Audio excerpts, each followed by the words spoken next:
What happens at laser tag never stays at laser tag. Laser Unfocused Tag Talk. Laser Unfocused Tag Talk. I feel like you could be like in Ghostbusters or something. Oh my God, you have got some stories. Let's talk about laser tag. Who knew you were a laser tag legend? Time to get laser unfocused. Tag Talk with Tivia. Welcome to Laser Unfocused Tag Talk. Hi, I'm Tivia. This podcast is all about laser tag stories. Well, I have a few of my own to share. It's the start of a new year, but it's also just a few weeks after celebrating the 10-year anniversary of my blog, TiviaChickLovesLaserTag.com. And both of those things have really had me reminiscing about a lot of things that have happened along this journey, including some things I never saw coming. So I'm going to take this opportunity to share a few of my own stories from years of laser tag travels. So I guess I wouldn't be telling any stories if it weren't for one particularly significant event that really got this entire ball rolling for me. Now, I want to clear up a misconception that I know some of my friends in the laser tag world have had about where did I begin my laser tag journey, because I spend so much time talking about and reminiscing about the nostalgia of Photon. The truth of the matter is I was never an old school Photon player. My first laser tag experience was actually playing at the Fun Junction in DeWitt, New York, which at that point was, I think in the very beginning, I went there when they were running Zone Infusion. And so I was going there every now and again, fairly casually, and, really not taking it very seriously. It was just kind of a random hobby for me every now and again. Until I was remembering some things from my childhood. Now, I grew up in the 80s, and some people will remember there was a Photon TV show from 1986, and it followed the adventures of Earthling Bodie Lee, the best Photon player on the planet, who joins up this interspace adventure where he meets up with the other best players from various other planets, including a female player named Tivia. Now, that's where my name came from, what I adopted when I was first playing back in the days, because I needed a code name. And I said, okay, Tivia, except somebody had taken that at that point. So I started playing as Tivia 2. And that was probably around 2006 or so. And so I started playing very casually, but this Photon thing was kind of in the back of my mind. And you know how it is when you go down a rabbit hole on the internet. Well, I went down a rabbit hole in 2014. And conveniently enough, that is when there was a birthday party being planned for laser tag for the 30th anniversary of Photon. And it was being planned by Mark Mueller and Jason Bach and some other volunteers who were putting together this birthday party for Photon at the XP Laser Sport in Laurel, Maryland. And I found this literally like the day after the Indiegogo campaign had closed. I found this on the internet and I said, this is something I need to be a part of. And I made a phone call and I got Jason Bach on the phone, and he's asking me about my background, and he's asking me about, oh, where did you play Photon? And I'm like, well, I didn't. I watched this TV show.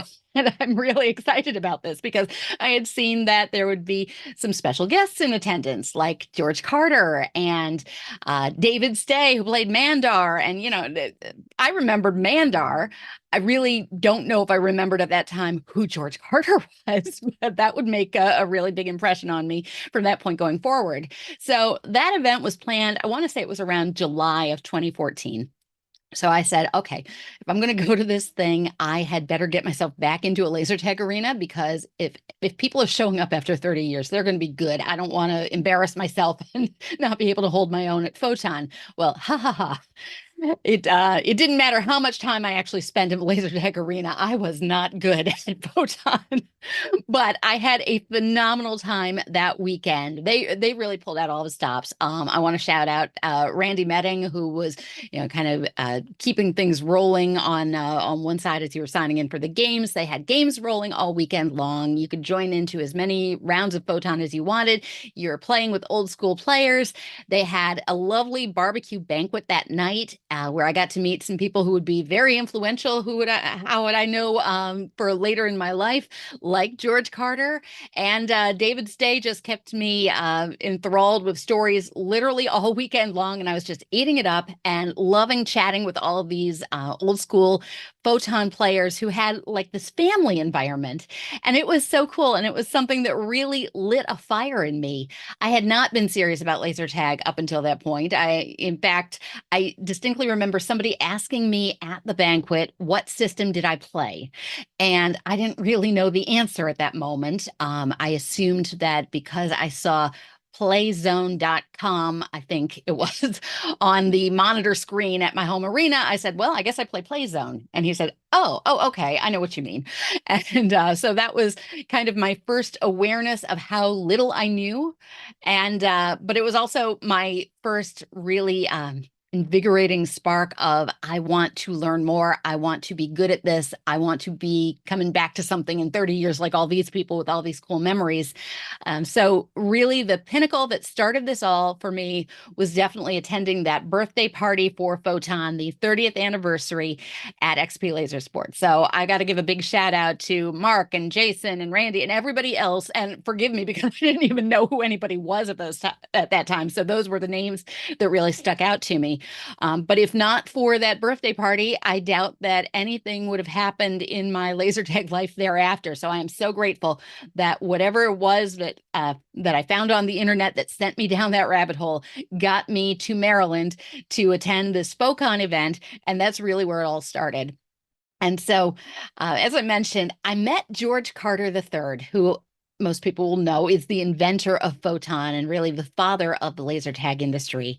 So he definitely has become a very significant part of my laser tag story. And I am so grateful for all the support that he's given to my website and my blog and showing up for things to really support what I was doing. And one of the biggest things that I can still point to as like one of the pinnacle experiences of my life was getting to actually play laser tag with George. And this came as the conclusion of a journey that I didn't even originally think I was starting on. But after I'd played at FOCON, then I started getting involved with the Armageddon scene. And that was my very first tournament. So I want to talk about jumping into the deep end fast. I don't know what came first. I must have played a few systems before getting to Armageddon, but that was definitely my very first tournament. And where I really kind of learned pretty quickly where I was level-wise as a player and where I wanted to be. And because I've always been a competitive person, I think that I really gravitated to the idea of tournaments. But I jumped into something feet first right off the bat that I was probably not prepared for. So it was really a learning experience right off the bat. And then eventually I started, kind of doing what most people would probably do, playing smaller tournaments and kind of really getting a little bit more experience under my belt. And because there weren't a whole lot of things going on around me in New York, I did have to explore a bit to find these. And so I started making road trips. That was really where my tag travels began. And this is roughly around 2015, just shortly after I'd started my blog. I think I started writing the blog around 2014 in December. Well, I know I did because we just celebrated the 10-year anniversary. So it was December 16th of 2014 was when the blog started. And then in the very early days, it was like an online journal of here's what happened at tag last night, or here's where I went, and this is what I found. And truly, it was like just a diary of what kind of score did I have? What kind of night was it? I had no idea what I was doing when I started this podcast. Or excuse me, I had no idea when I started the podcast either. But I mean, when I started the blog 10 years ago, I had no idea what I was doing or where it was going. And so I just started writing. And I remember in those early days, I was only going to a couple of places fairly regularly. And I would say to my friends, hey, I started a blog. And I remember getting razzed kind of a bit about, oh, okay, she's got a blog. and like that wasn't going to go anywhere. And who knew? Maybe it wasn't. But as time went on, I decided that I wanted to explore more of those tournament opportunities, and I didn't mind getting into my car and traveling. So I started just making these road trips and finding things to do and finding places to go. And I'm glad that it occurred to me somewhere early on to start tracking the arenas I was going to, because if I had waited any longer to start a list, I probably would have no idea how far along I had made it. And I probably wouldn't be keeping track as I am still today. Right now, I'm sitting just shy of having played 600 laser tag arenas. But back in those early days, I was really just trying to explore and have new experiences and write about it and see what kind of things maybe somebody would take interest in my blog. And honestly, I have no idea when people took interest in the blog, because if I had been smart about it, I would have definitely set it up differently to track my statistics a little bit better. But it never occurred to me that people were actually going to read this thing. So I never got into the whole like and subscribe thing. I figured, if people want to read it, they're going to find it. And if they don't, then it wasn't meant for them. And so as such, I have it set up actually still to this day in two separate locations. I don't really focus too much on followers or the kinds of things that normal bloggers probably do. I just started writing and said, people will find it if they're interested. And then the more that I wrote and the more places I went, the more the fire got fueled to keep this thing going. And I am going to get back around to George Carter and how he factors into this.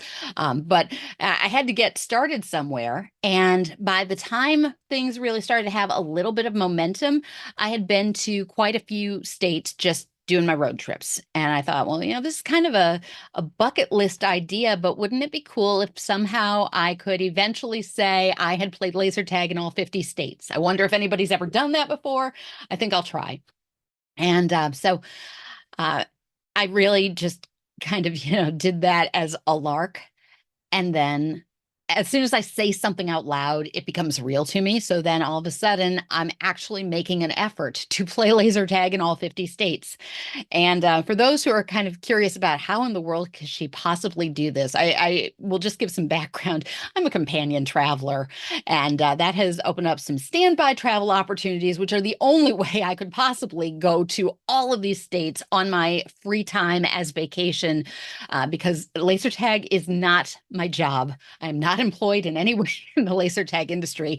And every now and again, I'll have like young kids come up to me and say, "Are you a professional laser tag player?" And the answer is no. Let me just remind you, the definition of professional is that you get paid for this.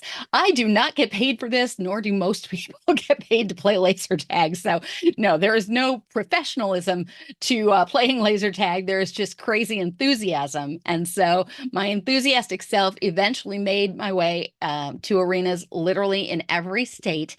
And in 2019, I actually planned this for about a year out. I started planning that Texas and Dallas area would be where I would complete my 50-state journey. And I was working on all the angles to make this align so that I could do this and play laser tag on International Laser Tag Day for my 50th state completion. And knowing that George Carter, who I'd met 5 years earlier, had still been living in that region of Texas, I figured, well, I'll take a chance on this. I had a phone interview with him some years prior, so we had a little rapport going, and we had been in some email communication. I said, let me just throw out an invite and see what he says. So I invited him to come and join me and play a game of laser tag and celebrate not only my 50 state accomplishment, but the fact that at that point it would be 35 years of an anniversary for Photon, and it'd be right in his backyard. And the gentleman was so kind to say yes. And so he and his wife came out, and we just made it like a second birthday party, I guess. And I say that because one of the staples of all my big milestones are we always have cake when there's a big occasion.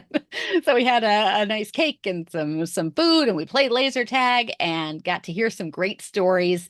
And playing laser tag with George Carter, that was an amazing experience. And so I'm so grateful that he indulged a game with me to celebrate. And that became the official game that marked Texas as my final 50th state where I play laser tag against George Carter. And so I'm so appreciative that I had that opportunity with the man. And so thank you, George, for coming out and accepting the invite to do so. And he's so cool.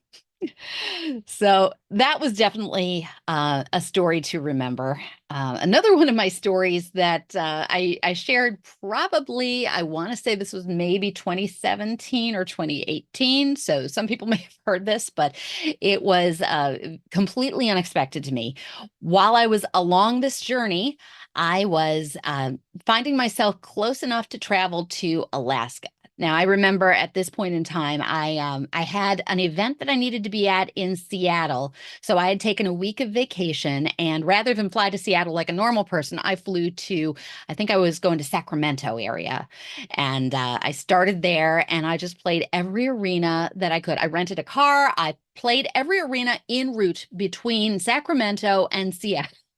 And I just drove my way up for a few days through Northern California, through Oregon, through Washington. And I had a spare day or two, had to have been two, I guess, before I really actually had to be in Seattle. So I said, I may never be closer to Alaska than I am at this moment. I called up the arena that was in Wasilla. It was Extreme Fun Center in Wasilla, Alaska. And I said, I am trying to achieve this bucket goal, and I will come out to Alaska on a Wednesday night. Can you just tell me, will there be anybody around on a Wednesday night to play against? If there's nobody, can I do like a staff one-on-one? I don't always call ahead, but if you're making a flight to Alaska specifically to play laser tag, I figured I'd better like give them a little heads up. And they said, yeah, there'll be somebody here. And that was pretty much the extent of that conversation. They were lovely to me, but we had no in detail conversation other than the fact I was going to come up because I was trying to make this goal happen. So I do remember it was a Wednesday night, and I got on a flight to Alaska. And when I got off the flight, I did not go directly to the laser tag because I didn't know that there was any particular timeline on my trip. I just figured I'm kind of flying by the seat of my pants here, and let's just see what happens. And somewhere along that journey, I had been listening to the Bob and Sherry Show, which is a nationally syndicated radio broadcast I follow. And they were talking about how somebody had sent Bob a T-shirt from Blockbuster in what had to have been in Wasilla or just right in that area. And I said, oh my gosh, this is one of the very, very last Blockbuster videos. I have to go here. So I got off the plane in Alaska. I didn't go to laser tag first. I went to Blockbuster Video just to say that I did. And I picked up a T-shirt that said Blockbuster Video Alaska. And, I just I grabbed some souvenirs, and that was my first stop because I figured, well, whenever I show up, they said they'd have some people around. So I'll just get there when I get there. And I got there. And actually, they had put together a better plan than I had, because I had no idea that when I was arriving at that site, that they had members of the Alaska National Guard who they brought out specifically to play against me that night. They had a newspaper reporter there, and they had all these National Guard members, and it was so cool. And we played some Lasertron, and it just had a great night of it. But I felt badly because I had no idea that my trip to Blockbuster Video was holding all these people up who had come out just to play laser tag. And so live and learn. And that was definitely a very cool surprise, though, that they had organized that for me. So I want to thank that arena for sure for going to the extra effort to coordinate to make sure that, yes, on a Wednesday night there would be some people for me to play against. That was a super cool experience. And chatting with the newspaper reporter, that was probably, I'm going to guess, that was probably the first time anybody had ever interviewed me about laser tag. So, that was definitely very cool. And I also remember that the owner came by, and he was walking by with a woman who I later learned was Laura from Trainertainment.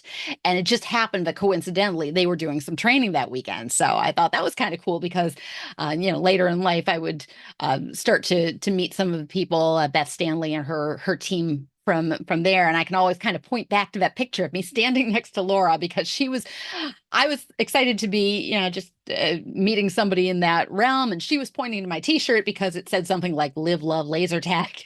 And yeah, so it was very cool to meet some of those people and to actually be able to say that I've played laser tag with members of the Alaska National Guard, who, by the way, at that point in time, I came to find out they actually were sponsors of the arena, so that made it make sense how it was that they were able to get those members out there, which I think is genius. First of all, the idea of having an arena sponsored, I think, because I work in marketing, I think, if you've got a sponsorship opportunity, by all means.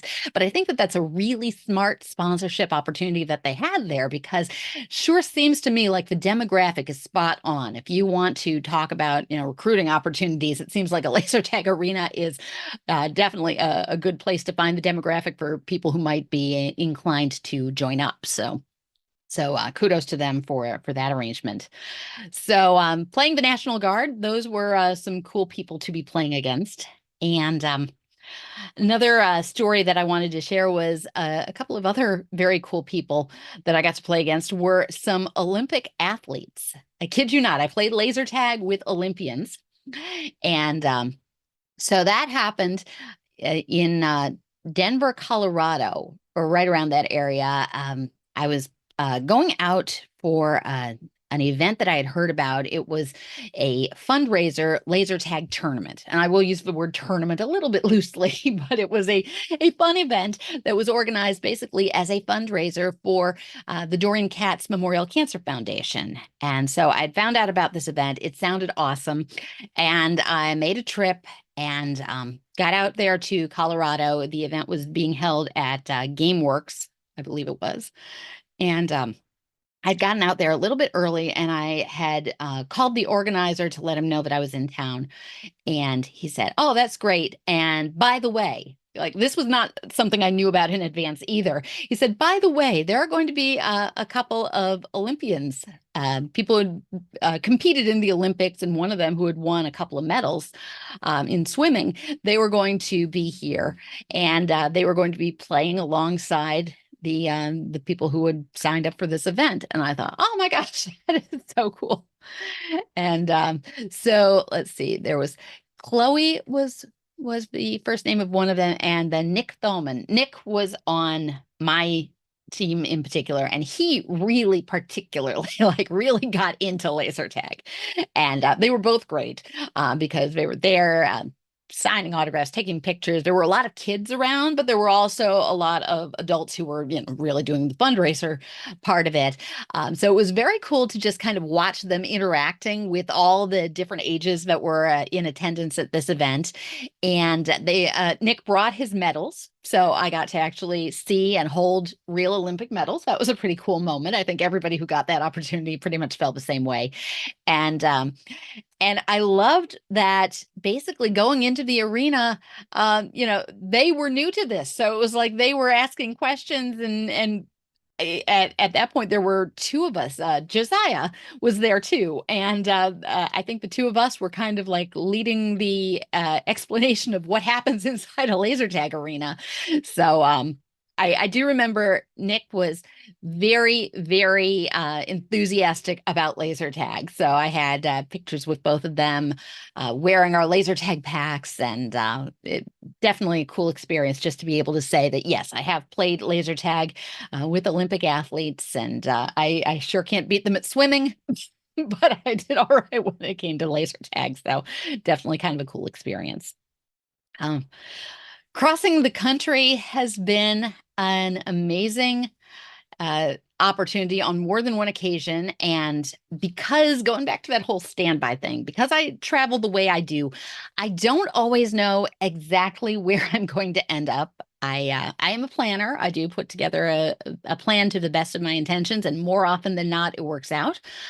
Every now and again, though, you really have to be flexible if you're doing travel in this way. And so for me, the flexibility and just kind of rolling with the punches has given me some opportunities that sound absurd if you say them on paper, which is why we're talking about them now, I guess. But I've crossed the country a few times now, And some of the more memorable opportunities that I've had have really just been with rolling with those punches, like I say. The second time, yeah, you heard that. The second time I decided to try and play all 50 states. My second trip to Alaska was definitely planned. And Alaska and Hawaii in particular, I had to really just kind of lay out a game plan and hope and be ready for anything. And my first couple of runs at Hawaii did not work out timing wise for one reason or another. But when I planned my trip to Alaska, I had allowed several days for it just to make sure I would have ample time if something didn't go quite right according to my plan. I got to Alaska just as planned, got to spend about a day and a half up there, I'd say. And that sounds ridiculous when you say it out loud that you go to Alaska for a day and a half. But boy, I packed a lot into that day. When I did my second time around all 50 states, I wanted to make sure I was playing different places than I had the first time around. And by that point, there was another arena that I was able to get into. But I also just kind of checked that off early in the day and had other experiences along the journey, including doing like 2 nature treks early morning before any of the arenas opened. I did pay a second visit back to Extreme Fun Center, and then I played the new arena that had only fairly recently, I guess, installed a laser tag arena. And then I just kind of explored all the things you're supposed to do when you go up to Alaska. And I went and I had salmon for lunch and explored this awesome candy shop that had like the world's biggest chocolate waterfall, and got to see polar bears at the zoo. I really did take some time that trip, but I digress. The more interesting part of crossing the country was how I ended up getting back, because in the span of 24 hours, I left Alaska and 24 hours later, I was in Florida. Yeah. So I don't think you can get any further away from one point to the next and still be in the United States. But I went from Alaska to Florida in a day. And how that happened was I got on the flight from Alaska to DFW was the hub location where I was hoping to get onto a flight home. And it didn't work out that way. But I was looking at what some of my options were, and I found there was an option like literally within minutes. If I was able to transition everything correctly, I was able to get myself to New Orleans. And so shout out to Scuba around 7 in the morning. I sent him a text and I said, ready or not, here I come. And this is like on a Thursday, because I'd built in those extra days just in case. So I headed to Louisiana, and I knew that I had several states that I had to hit my second time around. I don't know if I needed Louisiana for my checklist at that particular point, but I definitely needed to get to Mississippi and Alabama. So I rented a car once I got down there. First of all, I used Game On Social Hub as my like anchor location to just drive to as soon as I got away from the airport. I rented my car, went over there, regrouped, knew that I had, people who I could see there. And from there, I said, okay, let me figure out an actual plan here, because none of this was planned. So then I just kept my rental car and I started cruising my way from Louisiana through Alabama and Mississippi, or the other way around, and ended up in the panhandle of Florida. And I wanted to get back to Florida for a couple of reasons, but the main thing was that I was aware that there was an arena that had plasma force laser tag, and I am reasonably sure they may be the only laser tag arena that still has it currently. Feel free to correct me if I'm wrong on that, but I'm pretty sure that's a likelihood. So I wanted to have this experience. So I went down and I got to play that arena.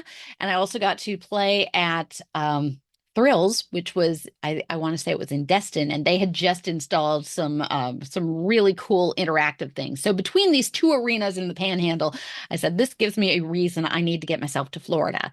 So 24 hours after being in Alaska, that's where I found myself. And then I just got a hotel and started making the drive back to Louisiana the next day. And that's when I got to visit with friends and, and just play some laser tag just casually. But I did have an agenda once I landed there and thought, well, okay, I could get a couple of these states along my journey, because I knew that in my efforts to try and hit all 50 states, I was going to have to make it happen somehow. So on these bucket list journeys, sometimes it's, because I have like a fun adventure planned around it. Sometimes it's just, let's check off the boxes. And so that trip was actually a little bit of both, I'll say. Um, there was another adventure that I had, and I'll gloss over some of the details, but I'll just say I spent 3 hours in Hawaii, and that was a totally separate trip. But I had an opportunity where I was able to get to an arena, and for a moment it looked like this might not work out, but long story short, it did, and I was able to play there. But I also had kind of a bizarre travel experience that made me say, oh, I'm just going to turn myself around as quickly as possible.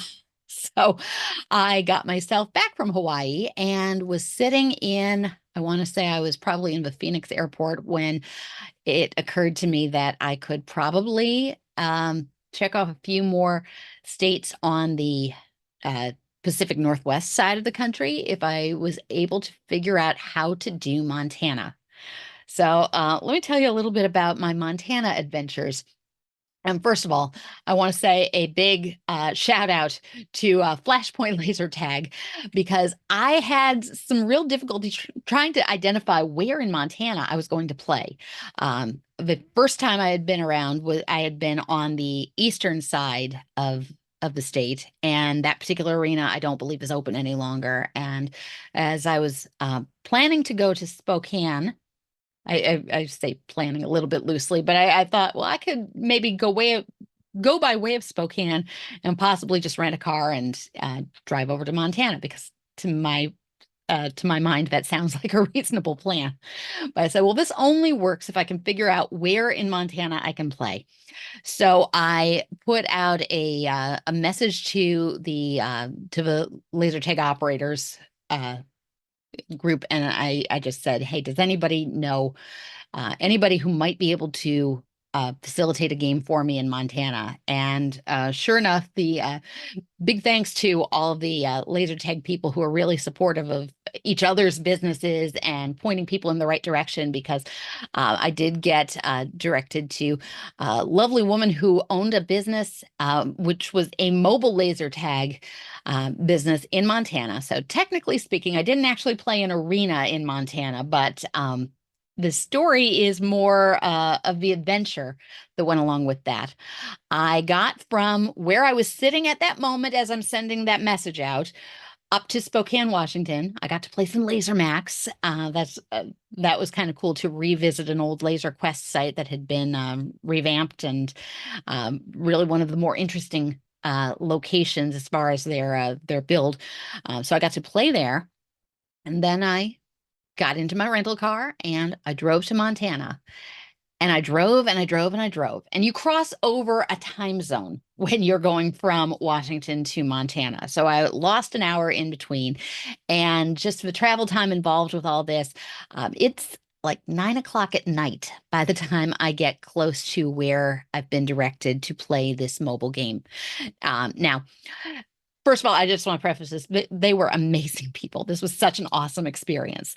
But I did, in fact, drive into the middle of Montana looking for coordinates, not even an address, because basically what they do out there is they have this little section of some woods, some forested area in the middle of basically nowhere. Where you can go and they organized a game. So it's getting dark. It's late at night. I'm, really putting a whole lot of trust into this. But the woman has said to me, yes, I will absolutely have people there to play with you. And we will do this game no matter how late you get there. Just keep on coming. And so it's dark. I look up. The big Montana sky it fulfills every expectation. Oh my gosh, it was so so beautiful. And they're running elite laser tag and hooking me up with my headset and my tagger, and we're going off into the woods late at night in the middle of Montana. And knock on wood, no bears that I saw. No, it was an amazing night of tactical laser tag under the big Montana sky, and so definitely worth making that trip, because that might have been the only place at that particular point that I would have been able to get to and make all those pieces work on the same trip on the heels of everything that I had just done. So I checked off Montana. I said, that one's going to be the real challenge. If I have to get myself back to the northwest part of the country, we'll worry about that when the time comes. But right now, I'm just going to be grateful that I had this opportunity. And so played some tactical laser tag with Flashpoint, and that was very cool. And I got myself a hotel that night and then just woke up bright and early, because if I wanted to kind of stick to a quote unquote plan, I had to be back in Spokane because I thought I was going to be flying out of there. So I woke up nice and early. I remember that one of my stops along the way was to this really cute little roadside coffee stand, because at that hour there wasn't a whole lot around in the first place, but definitely at that hour there was almost nothing opened. And so I do remember that I stopped, I got myself a cup of coffee, a cookie, and a tumbler. And I didn't ask about what that was going to cost, but I was a little surprised when the check came in and it was like $64. I said, could you just clarify for me? I got coffee, cookie, and a tumbler. How did I possibly get up to $64? And she explained to me, well, the tumbler, it's a Yeti. And okay, that made sense to me. And I could have just turned myself around because I didn't really need another souvenir, but I needed this souvenir. And here's why. Because now I can officially say that I found a Yeti in Montana. So I bought that tumbler. It sits on my desk. And so that's my Yeti from Montana, which I didn't really realize at the moment was coming along with my coffee and my cookie, but was an awesome souvenir to bring back. And so I just got back on the road, headed towards Spokane. The flight possibilities coming back from Spokane didn't work out for me. So here's what I did. I'm sitting in the airport. I've just returned a rental car. It becomes apparent that I'm probably not going to be on the standby opportunities to get out of Spokane right at that moment. So I said, well, I can either sit around here and wait things out, or I can be proactive and do something a little bit different. And I think you know where this story is going. So I'm in the Spokane airport. I go back down to the rental place and I rent myself a different rental car. I backtracked to Idaho because I'd skipped over Idaho, and that little narrow section at the top of the state. Well, thankfully there was a Tron Arena in that little area, so I didn't have to backtrack too far, and I was able to check off Washington, Montana, and Idaho that same trip. And I said, okay, I'm going to just decide to do this. I decided, let's drive a few hours to the west, and I ended up that night in Portland, Oregon. And that was awesome. I got to meet up with another fellow laser tag player down in at the arena. I think we were at a Wonderland. Must have been in Portland or right around there, and had time to have this meetup, play one game, and then get myself to the airport and get on a red eye back. So I bet you didn't see that particular story coming, but those are a couple of examples of how I have had really interesting, unique, totally unexpected, and totally flexible, just roll with it kind of experiences crossing the country for laser tag. And absolutely no regrets, because these are stories that I couldn't ever have imagined that I would be telling. So definitely had some very cool opportunities along the way as I've crossed the country to play laser tag in all 50 states, not once, but twice. So that was pretty cool.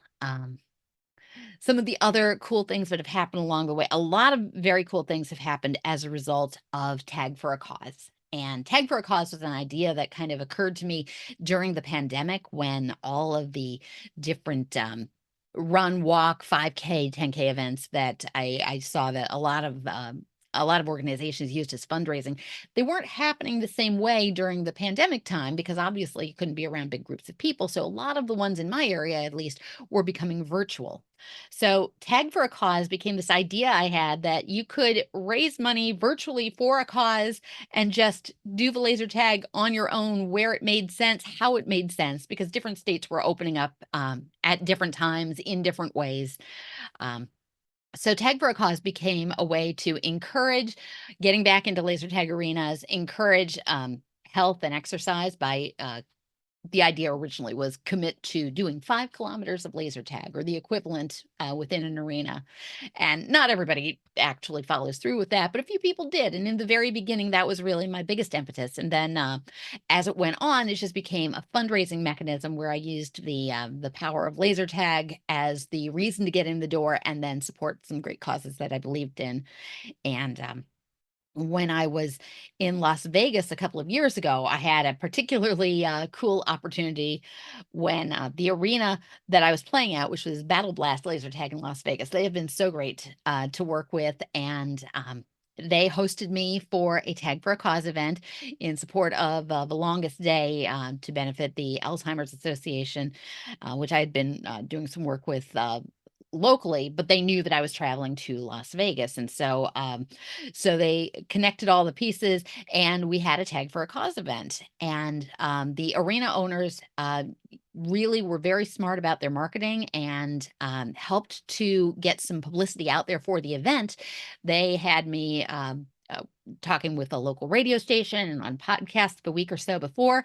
And then the day that I got into Las Vegas, I had kind of another change of plans. I originally thought that I might just have a spare day and I might go off and travel to California. Well, that didn't happen because I was told that there was an opportunity that if I could show up at 5 in the morning, I could play laser tag live on the news. So 5 a.m., bright and shining the next day. That's exactly what happened. And they had a group of probably there were maybe 10 of us who were there and playing laser tag in between live news breaks as they're interviewing about this event that's going on. So I got to talk on the news and talk about laser tag and talk about how we were using this as a fundraising opportunity. And at the same time, I can't say that, that maybe through Armageddon, maybe I've played laser tag at 5 in the morning before, but I sure hadn't been doing it for that purpose. Nor did I have to have my hair done and look, presentable to play laser tag before. But at 5 in the morning, I got to play live laser tag on the news. And that was definitely a cool experience.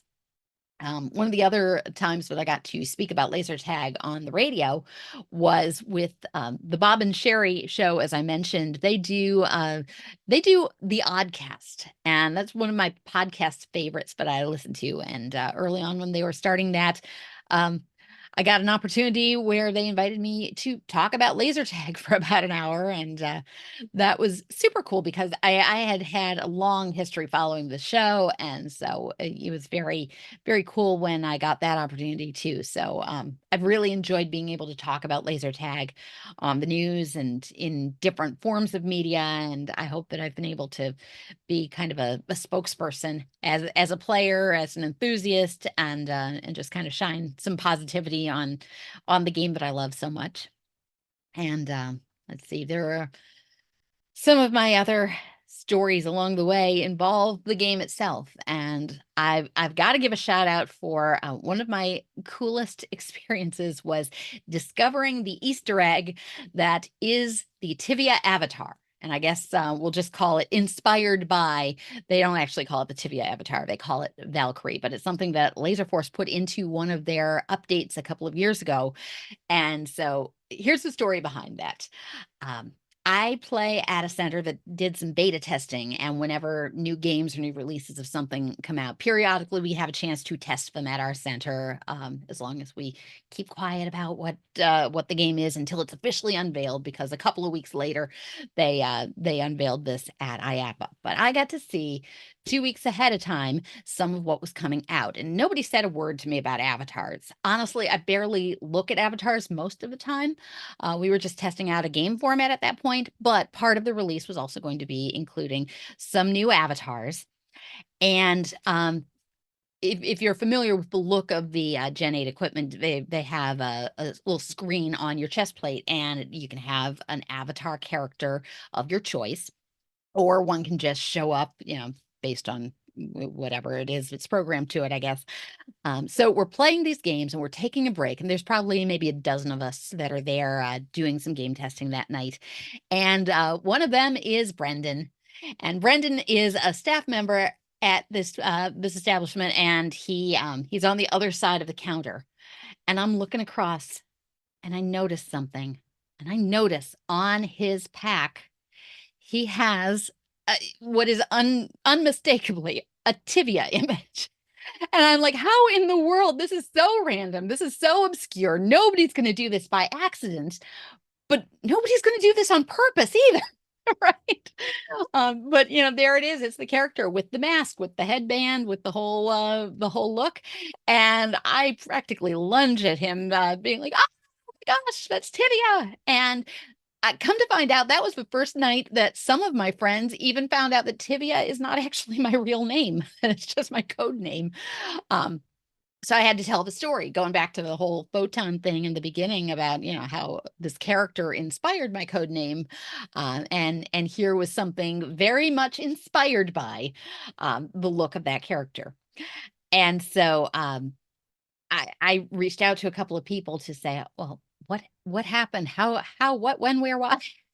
And went up the chain to send an email to Rowan Kelly, who confirmed that this was not coincidence and that they were familiar with my blog, and that this was in fact an Easter egg to be discovered. And it was so cool to see Tivia show up very unexpectedly, whether you call it that or not. To my mind, they got that spot on.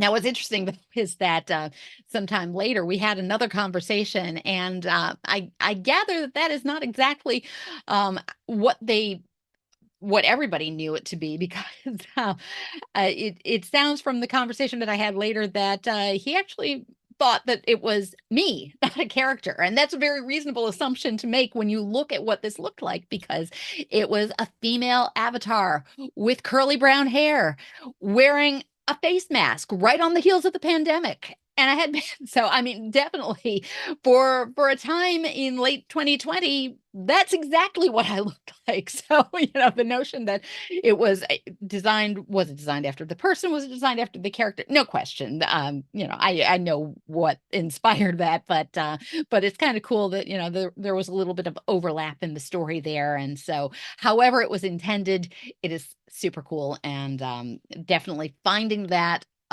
completely unawares was a really cool moment. And definitely there have been a few cool moments along the way. Getting to interview the Photon cast was certainly among them. I have twice now interviewed Loretta Haywood, who is the actual actress who played Tivia. And she's a musician over in, I believe she's in England right now. And she still performs. She has released a number of albums. And so it's been very cool to be able to have conversations with her. I've spoken with Graham Ravy, who played Lord Bathan back in the day. I got to have the apparently one and only interview with Christopher Lockwood, who played Bodhi Lee.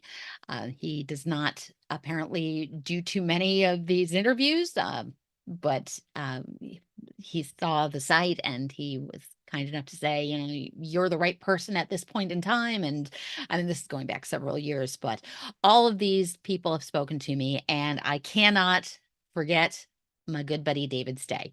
So David Stay, first met him at that original Focon, and he played Mandar on the show.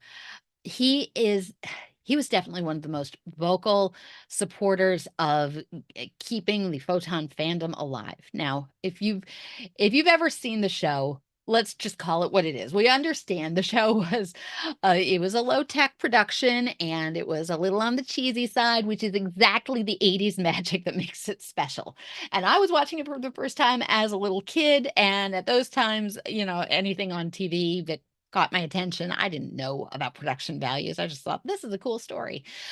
In later life, to rediscover it, yeah, you can see what it is. But you know what I love about David is that he understood what it was and just enjoyed it with us for what it was. And I think he became a bigger Photon fan later in life once he realized that people did kind of remember what he did. But he and I became good friends, and David has passed on, and so I want to just recognize all that he did to keep that photon light alive. First of all, when I was first establishing a Photon fan website, um, he provided me with content, photos, exclusive things that you'd never see because these were photos from his personal collection. He literally sent me a pile of photon photos from filming the show in Japan in 1986. And he said, I trust you with these. Scan them, send them back to me, which is what we did.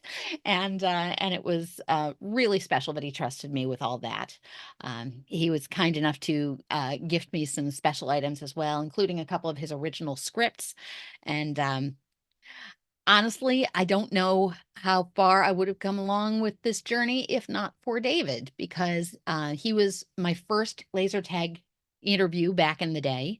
When I was first launching the website, uh, he was giving me a lot of feedback. He was really giving me a lot of thoughts about what to do with this and what direction to take. And one of the things I remember so clearly him saying was in regards to the difference between the Photon website and my blog, he said, the name's too long. Nobody will ever remember that. Tivia Chick Loves Laser Tag. Yeah, it's a long name. And if I had known where I was going with this, maybe I would have picked something shorter. But I remember him saying, nobody will ever remember that blog name. And miraculously, somewhere along the line, people started to remember it. And he was just, a really special guy. And I know that there's a lot of Photon old school players who will remember their interactions with David. He was one of a kind. So, yeah, so talking with the cast was pretty amazing. And some of the early interviews that I did before I really knew anybody else in the industry. And getting to meet people in the industry has been another really unexpected adventure. My first IAPA took place. The first one I ever went to was in 2018, I believe. And I, I I was like deer in headlights. I had no idea about how big this thing was, or, really, I was still in my infancy of learning about the industry, but I'd gotten far enough along in my blog adventures that I knew some stuff to go in and be having conversations with these people who are responsible for all the gear that we get to play in all these awesome arenas. So the manufacturers that I met that first year and that I've met since then have been, tremendous sources of information and education and opportunities. And so I want to shout them out. I should particularly shout out Gord from Laserstorm, because he was the very first of the manufacturers that I met when I arrived at that first IAPA. And I didn't know anything about how big this show was. I mean, I understood it was a big deal, but I walked into like beside the runoff area where I think they have first time attendees or something like that.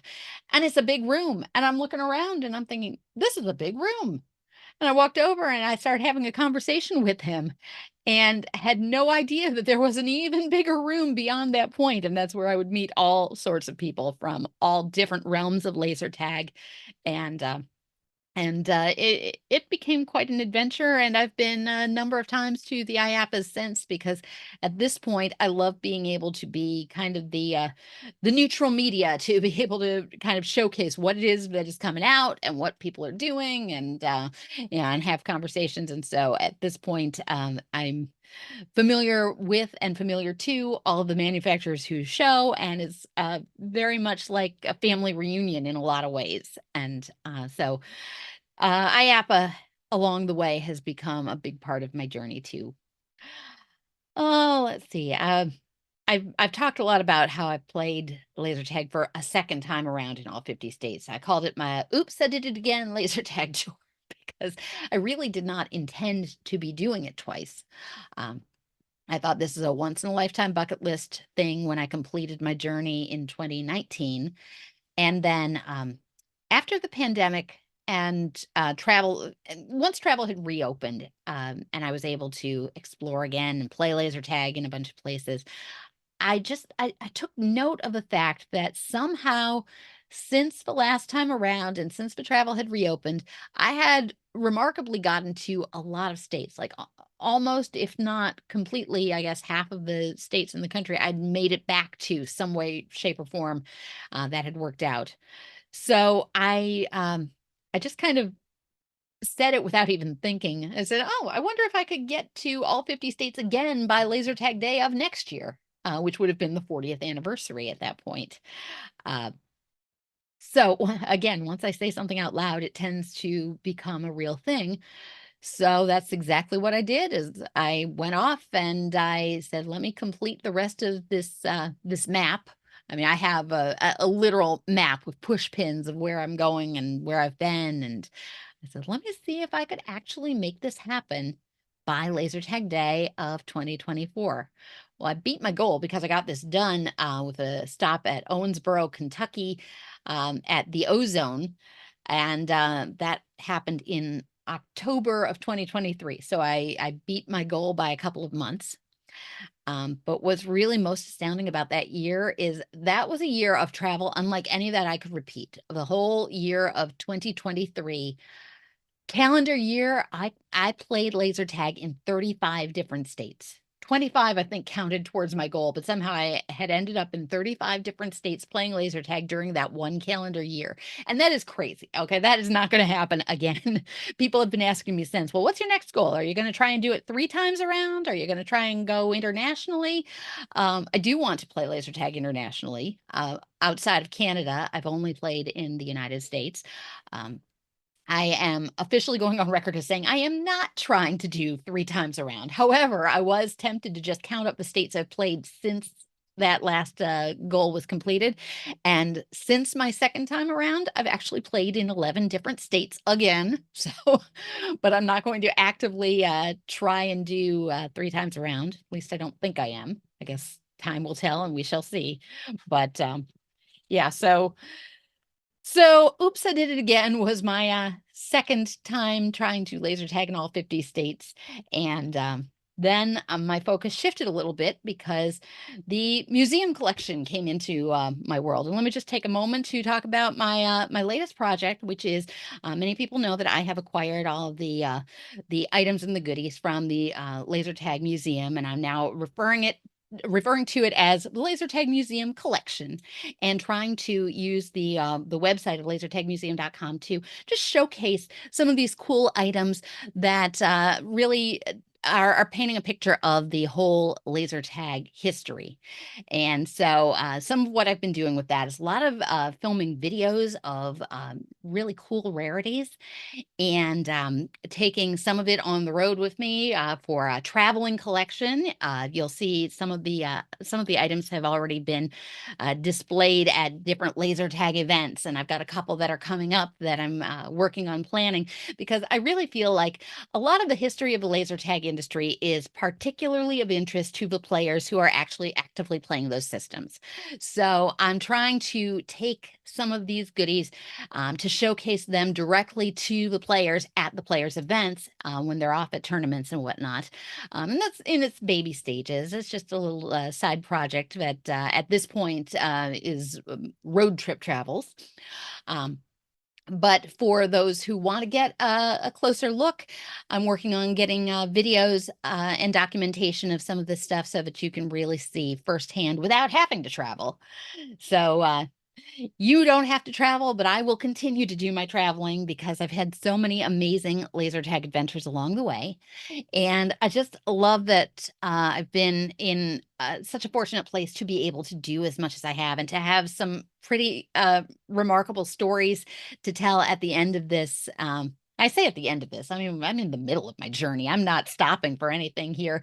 But I really have had some tremendously unexpected things happen along the way. When I first started that blog, or when I first started showing up, when I went to that first FoCon event, I had no idea where any of this was going to take me. So the fact that it's been 10 years down the line and I've had some of the remarkable things happen to me along this way, I feel so blessed, so lucky that I've had all these opportunities, and so fortunate to have met so many tremendous people who've been influences in my life.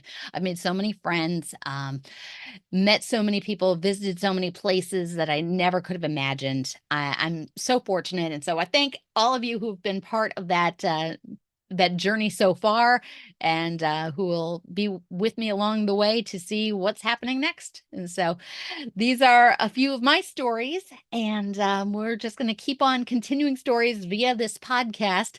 So keep coming back, because we'll have lots more people telling lots more laser tag stories of their own. And I'm so glad that the podcast has become part of the journey as well. So you can always find out more by checking out the podcast, Laser Unfocused Tag Talk, or find out more on my website, TiviaChickLovesLaserTag.com. Thanks for checking out this episode of Laser Unfocused Tag Talk. Listen for more episodes on the first and third Friday of each month. Want to be a guest on an upcoming episode? Find out more and follow my blog and website at TiviaChickLovesLaserTag.com.